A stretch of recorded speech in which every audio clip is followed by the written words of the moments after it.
Himmatnagar civil હોસ્પિટલની બેદરકારીને લઈને 5 વર્ષનો બાળક 20 કરતાં વધુ દિવસથી બેભાન હાલતમાં, પરિવાર બન્યો લાચાર।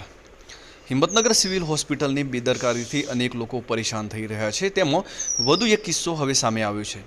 તલોદ તાલુકાના જેઠાજીના મુવાડા ગામના દિવાનસિંહ ઝાલાના બાળકને ગુપ્તાંગના ભાગે ઇન્ફેક્શન લાગતા સારવાર અર્થે હિંમતનગર સિવિલ હોસ્પિટલમાં લાવવામાં આવ્યો હતો, જ્યાં નાની સર્જરી કરવા માટે ઓપરેશન થિયેટરમાં બાળકને લઈ જયા બાદ હસતો રમતો ગયેલો બાળક હજુ સુધી બેભાન અવસ્થામાંથી બહાર આવ્યો નથી અને તેનું કોઈ ચોક્કસ કારણ પણ હજુ સુધી જણાવવામાં આવ્યું નથી। પરિવાર હાલના તબક્કે એને એનેસ્થેશિયા અને ડૉક્ટરોની ભૂલના કારણે આ પરિસ્થિતિ સર્જાઈ હોવાના આક્ષેપ કરી રહ્યા છે। તો બાળકને અમદાવાદ લઈ ગયા બાદ પણ બાળકની પરિસ્થિતિ હજુ જેમની તેમ છે।